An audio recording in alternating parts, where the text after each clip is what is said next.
Metformin ট্যাবলেটের পার্শ্ব প্রতিক্রিয়া নিয়ে আজকের এই ভিডিও। হাই এভরিওয়ান, আমি doctor Jane Alam Dewan, medical officer, Nalhati hospital. Metformin tablet একটি অ্যান্টি ডায়াবেটিক মেডিসিন। এটি সাধারণত type 2 diabetes mellitus, gestational diabetes mellitus, এছাড়া পলিসিস্টিক ওভারি ডিজিজ এবং অ্যান্টিসাইকোটিক ইনডিউসড ওয়েট গেইনের ক্ষেত্রে ব্যবহার করা হয়ে থাকে।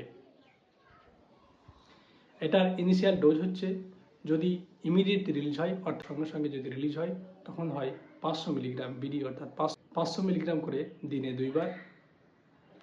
যদি এক্সটেন্ডেড রিলিজ হয় অর্থাৎ এটা ধীরে ধীরে রিলিজ হয়, ধীরে ধীরে ইন্টেস্টাইনে যাওয়ার পরে খাওয়ার পরে এই ট্যাবলেটটা ধীরে ধীরে রিলিজ হবে, তাহলে 500 মিলিগ্রাম ওডিও অর্থাৎ সারাদিনে 500 মিলিগ্রাম করে স্টার্ট করা হয়। এই মেটফরমিন ট্যাবলেটের কিছু পার্শ্ব প্রতিক্রিয়া রয়েছে যেগুলো দীর্ঘমেয়াদী এবং কিছু পার্শ্ব প্রতিক্রিয়া রয়েছে যখন মেডিসিন স্টার্ট করা হওয়ার তার কিছুদিন পরে।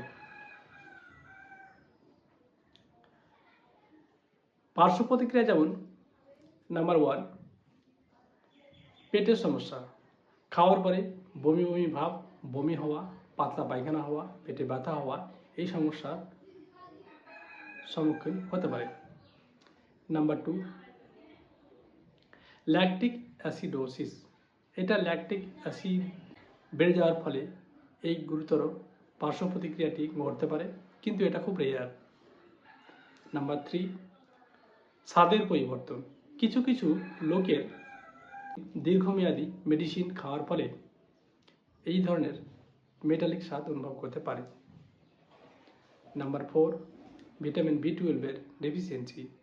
দীর্ঘমেয়াদী মেটফরমিন ট্যাবলেট খাওয়ার ফলে শরীরে ভিটামিন B12 এর ঘাটতি ঘটে, ফলে আমাদের বাইরে থেকে ভিটামিন B12 এর সাপ্লিমেন্ট দিতে হয়। যদি মানুষের কোনো মানুষের শরীরে B12 এর ডেফিসিয়েন্সি ঘটে, তাহলে হাত পা জ্বালা করা, হাত পা টেনে ধরা, মাংসপেশিতে ব্যথা এবং হাত পা ঝিনঝিন করা সমস্যার সম্মুখীন হতে পারে।